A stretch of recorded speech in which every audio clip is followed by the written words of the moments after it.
मित्रांनो नमस्कार. मनोगत मध्ये आपले मनपूर्वक स्वागत.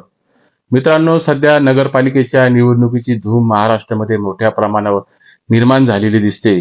आज या निवडणुकीच्या माध्यमातून मी तुम्हाला एक प्रश्न विचारतो. लोकशाही चालते कुणाच्या जोरावर? मतदारांच्या जोरावर, कार्यकर्त्यांच्या जोरावर की पैशांच्या जोरावर? आपण समजतो लोकशाहीमध्ये सर्वात मोठा आवाज असतो तो जनतेचा. पण महाराष्ट्रातील सध्याच्या नगरपालिका निवडणुकांनी एक वेगळंच वास्तव, जे वास्तव भयावह आहेत, ते आपल्या तोंडासमोर येऊन फेकलंय. पैसा फेका आणि सत्ता मिळवा हा नवीन ट्रेंड आज राजकारणामध्ये निर्माण झाला. तो सत्ता मिळवण्याचा एक मोठा शॉर्टकट हा राजकारणामध्ये निर्माण झाला. महाराष्ट्रातील नगरपालिका निवडणुकीची रंगत आता अतिशय तुफान वेगाने वाढली आहे. पण या रंगतदार आणि चुरशीच्या अवस्थेमध्ये सर्वात चमकणारी गोष्ट जर कुठली असेल तर ती गोष्ट म्हणजे धनशक्तीच्या जोरावर, मनगट शक्तीच्या जोरावर आणि आर्थिक संपदेच्या जोरावर आजची राजकीय व्यवस्था इतकी मदमस्त, आजची राजकीय व्यवस्था इतकी राजकीय अहंकाराने ही निष्काळजी बनली झाली की कार्यकर्ता म्हणजे फक्त राजकारणामध्ये वापरून घेण्याचं एक साधन बनलंय. कार्यकर्ता म्हणजे फक्त जेवणातील डिश मधील कढीपत्ता बनलाय. ती डिश मधील कढीपत्ता म्हणजे केवळ चव आणण्यापुरता तो वापरला जातो आणि त्याला मात्र संधी देण्याची वेळ आली निवडणुकीमध्ये की त्याला अगदी पद्धतशीरपणाने बाहेर फेकलं जातं. तीच अवस्था राजकीय पक्षांमध्ये अनेक प्रामाणिक कार्यकर्त्यांची झालेली दिसते. खरे कार्यकर्ते जे आयुष्यभर झटतात, जे आयुष्यभर धडपडतात, त्यांना मात्र ऐन निवडणुकीच्या वेळी व्हेंटिलेटरवर ठेवण्याचं काम हे राजकीय पक्षाकडून केलं जातं. अगदी 2 दिवसांपूर्वी भारतीय जनता पक्षाचे माजी खासदार आणि दोनदा माजी आमदार असलेल्या मधुकर कुकडेंचं विधान मला आठवलं. मधुकर कुकडे असं म्हणतात की भारतीय जनता पक्षामध्ये निवडणूक लढवण्यासाठी आता मात्र माणसांची गरज राहिलेली नाही. आता मात्र केवळ पैशांची गरज ही भारतीय जनता पक्षामध्ये निर्माण झाली. हे फक्त एका भाजपच्या दृष्टीने हे त्यांचं लक्षण नाही, तर हा संसर्ग आणि ह्या संसर्गाची बाधा जवळपास सर्वच राजकीय पक्षांना निर्माण या ठिकाणी झालेली दिसते. राज्यातील सत्ता संघर्ष आता एका विचित्र वळणावर येऊन बसलाय. पुणे जिल्ह्यातील राजगुरुनगरमधील एक घटना मात्र अतिशय लक्षवेधी आहे. पुणे जिल्ह्यातील राजगुरुनगरमधील नगरपालिकेच्या निवडणुकीची धूम ही टोकाला पोहोचली. त्यावेळेस तेथील एका सर्वसाधारण जागेसाठी लिलाव पद्धतीने बोली लावली गेली. सर्वसाधारण जागेसाठी 1 कोटी रुपये आणि महिला राखीव जागांसाठी 22 लाख रुपयांची निवडणुकीमध्ये बोली लावली गेली. त्यातून नगरसेवक हे निवडले गेले. ही पद्धत म्हणजे सरळ सरळ लोकशाहीचा लिलाव असून लोकशाहीचा आदबपात यातून स्पष्टपणाने दिसतो. लोकशाहीची गळचेपी देखील उघड्या डोळ्यांनी महाराष्ट्रातील जनतेने हे राजगुरुनगरमधील घटनेने तुमच्या समोर ही आलेली देखील आहेत. आज कुठलाही कार्यकर्ता आणि त्या कार्यकर्त्यामध्ये विशेषतः राजकीय पक्षांमध्ये कुठलाही विचार, कुठलाही परफॉर्मन्स, कुठलीही आयडिओलॉजी ही दिसत नाही. ती मात्र दिवसेंदिवस कमी होताना दिसते.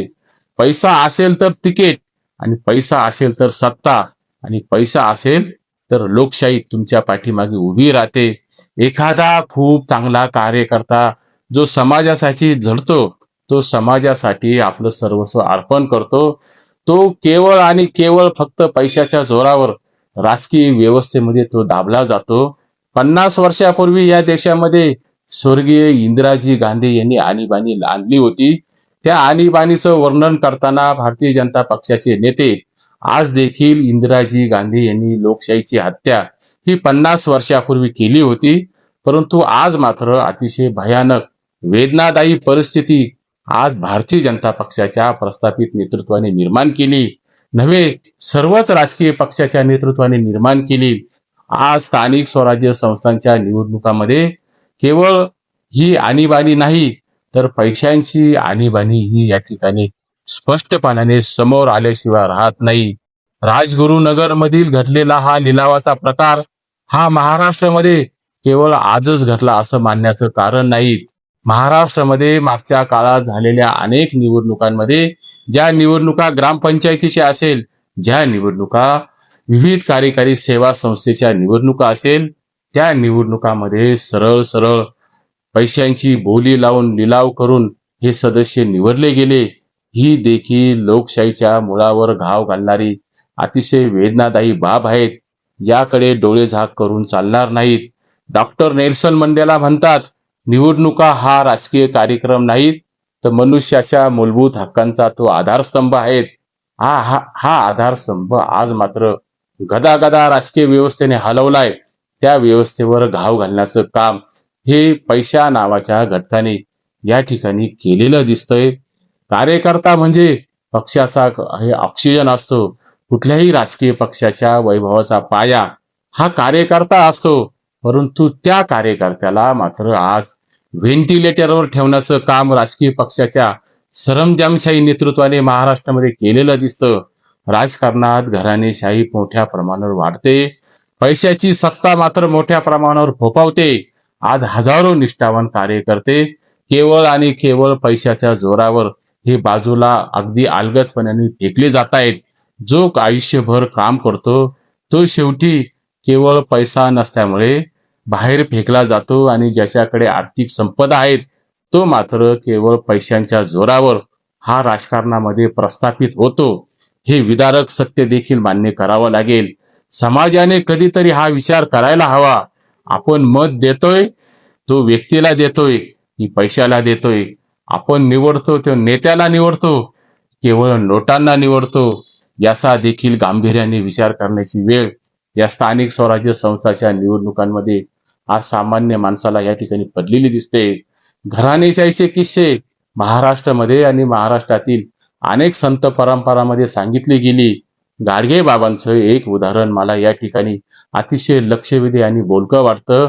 गाडगे बाबांनी पंढरपूरमध्ये धर्मशाळा बांधली. त्या धर्मशाळेमध्ये त्यांची मुलगी काही दिवस ही मुक्कामाला थांबली होती. ज्या वेळेस गाडगे बाबा पंढरपूरला आले आणि त्यांना समजलं की त्यांची मुलगी ही काही दिवस धर्मशाळेमध्ये राहिली होती, त्यावेळेस गाडगे बाबांनी तेथील व्यवस्थापकाला बोलून घेतलं आणि व्यवस्थापकाला सांगितलं की मुलीला जाऊन सांगा की ही धर्मशाळा ही जनतेसाठी बांधलेली आहे, ती कुटुंबासाठी बांधलेली नाहीत. मित्रांनो, हे सांगण्याचं उदाहरण कारण असं की आजच्या पक्षांकडे असलेली घराणेशाही पाहता गाडगे बाबांची पंढरपूरमधील धर्मशाळेची बाबतीतलं जे उदाहरण आहे ती उंची आणि ती नैतिकता मला हिमालयापेक्षा मोठी वाटते. शेवटी एक प्रश्न या व्हिडिओच्या माध्यमातून मी तुम्हाला विचारतो, या पैशाच्या खेळात तुमचा आवाज कुठे आहे? लोकशाहीचा खरा मालक तुम्ही आहात की लोकशाहीचे खरे मालक हे पैसे आहात? याचा अंतर्मुखपणाने विचार करावा लागेल. जर हा व्हिडिओ तुम्हाला विचार करायला लावेल, जर हा व्हिडिओ तुम्हाला विचार करण्यासाठी प्रवृत्त करेल, तर या व्हिडिओला लाईक करा, शेअर करा, चॅनलला सबस्क्राईब करा. अशाच पुढच्या काळामध्ये स्थानिक स्वराज्य संस्थांच्या निवडणुकीमधील परखड विश्लेषण, तर्कशुद्ध मांडणी आणि तथ्यावर आधारित विश्लेषण ऐकण्यासाठी पुढच्या व्हिडिओमध्ये पुन्हा भेटू. आज एवढेच. नमस्कार.